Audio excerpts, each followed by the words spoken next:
அனைவருக்கும் வணக்கம்.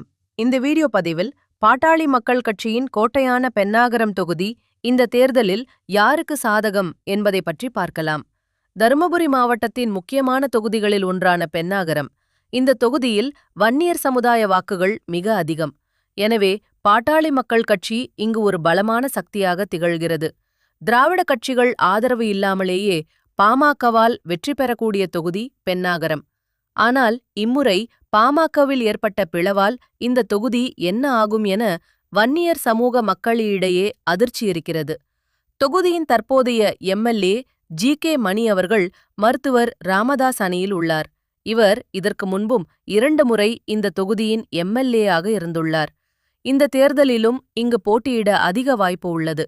அதேபோல் நாங்கள்தான் உண்மையான பாமக என சொல்லும் அன்புமணி அவர்கள் தரப்பிலும் இந்த தொகுதியை அதிமுக கூட்டணியில் பெற்று போட்டியிட தயாராகி வருகின்றனர். அன்புமணி ராமதாஸ் போட்டியிடக்கூடும் என்று எதிர்பார்த்த நிலையில் அவர் ராஜ்யசபா எம்பி-ஆன நிலையில் இங்கு அவரின் மனைவி திருமதி சௌமியா அன்புமணி அவர்கள் போட்டியிடக்கூடும் என தகவல் வருகிறது. கடந்த 2024 தேர்தலில் தர்மபுரி தொகுதியில் போட்டியிட்டு திராவிட கட்சிகளின் ஆதரவு இல்லாமல் 4,11,000 வாக்குகள் பெற்று 2ஆம் இடம் பெற்றார். வெறும் 20,000 வாக்குகள் வித்தியாசத்தில் வெற்றி வாய்ப்பை இழந்தார்.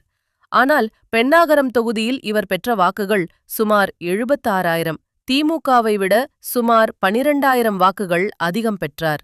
அதிமுக சுமார் 43,000 வாக்குகள் பெற்றது. அதிமுகவும் இங்கு வலிமையாகவே உள்ளது. தற்பொழுது அன்புமணி பாமக அதிமுகவுடன் கூட்டணியில் இருப்பதால் சௌமியா அவர்களுக்கு அசுரபலமாக இந்த தொகுதி இருக்கும். திமுக கூட்டணி தயவு இல்லாமல் ஜி.கே. மணி அவர்கள் சௌமியா அன்புமணியை எதிர்த்து போட்டியிட்டால் கண்டிப்பாக தோல்வி உறுதி. அதுவே திமுக கூட்டணியில் இணைந்து போட்டியிடும் பட்சத்தில் ஜி.கே. மணி அவர்கள் சௌமியா அவர்களுக்கு கடும் சவாலாக இருப்பார். வெற்றி யாருக்கு என்பதை கணிக்க முடியாத இழுபறி தொகுதியாக இருக்கும். திமுக கூட்டணி கிட்டத்தட்ட இறுதியான நிலையில். ராமதாஸ் தரப்பு திமுக கூட்டணியில் வர வாய்ப்பு இல்லை. அதனால் தனித்து அல்லது விஜயுடன் இணைந்து களமிறங்க ஜி.கே. மணி தயாராகி வருகிறார். இந்த சூழ்நிலை உருவாகி மும்முனை போட்டியாக மாறும் பட்சத்தில் வன்னியர் சமூக வாக்குகள் 3ஆக பிரியும்.